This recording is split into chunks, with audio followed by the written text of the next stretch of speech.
Hi everyone, comic book reviewer here. This time doing another game review. And this one is on Teenage Mutant Ninja Turtles Arcade Wrath of the Mutants. Now as you know, Wrath of the Mutants is a 2024 arcade brawler beat 'em up that was basically developed by Raw Thrills and was meant to be based on the arcade version from basically 2017. And keep in mind that Wrath of the Mutants is meant to be based on the long-loved series of the 2012 version of TMNT. And keep in mind that that the home port version is almost the same to its arcade one. So the premise of the sort of game is pretty simple. Rescue April O'Neil, crime battle hordes of foot ninjas, basically robots, Krangs, and other dangers.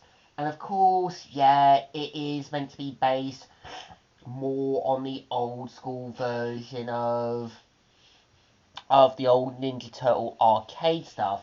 Like, having different colored foot ninjas, having pizza power-ups, having kind of like these kind of things that you can use to hit enemies, like, dustbins, bombs, and so on.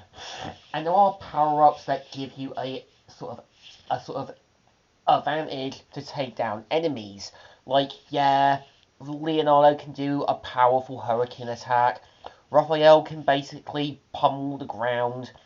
Michelangelo can kind of like throw pizzas and all that. So it's pretty much primed to be what it has to be. And I kind of think what's actually interesting is there is some differences with some of the boss battles, and some of them do change them from the arcade port. So in TCRI, in the mid and boss battle, you have, Krang, the 80s one, as well as Krang Subprime. Well, in the home port one, it's meant to be Fishface and Tiger Claw.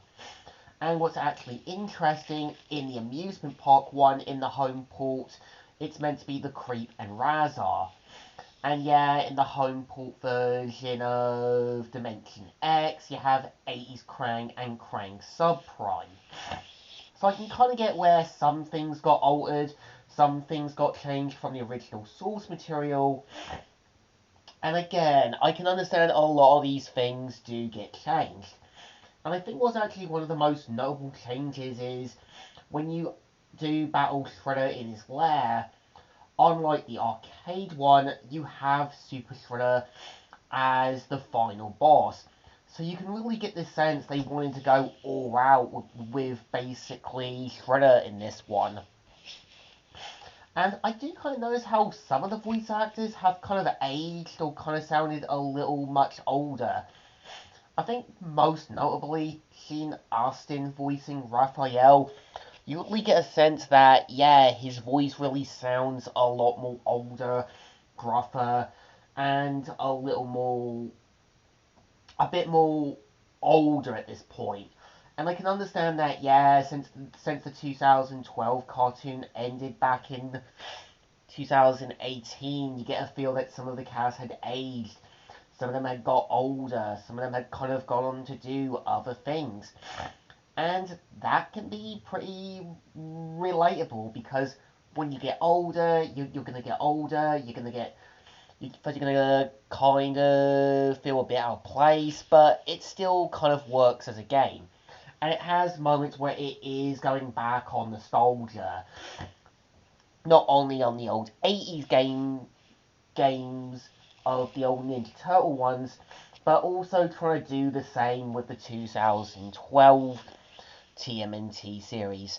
So I think this one definitely deserves a thumbs up. Still good and still playable. So Comic Reviewer here, signing out.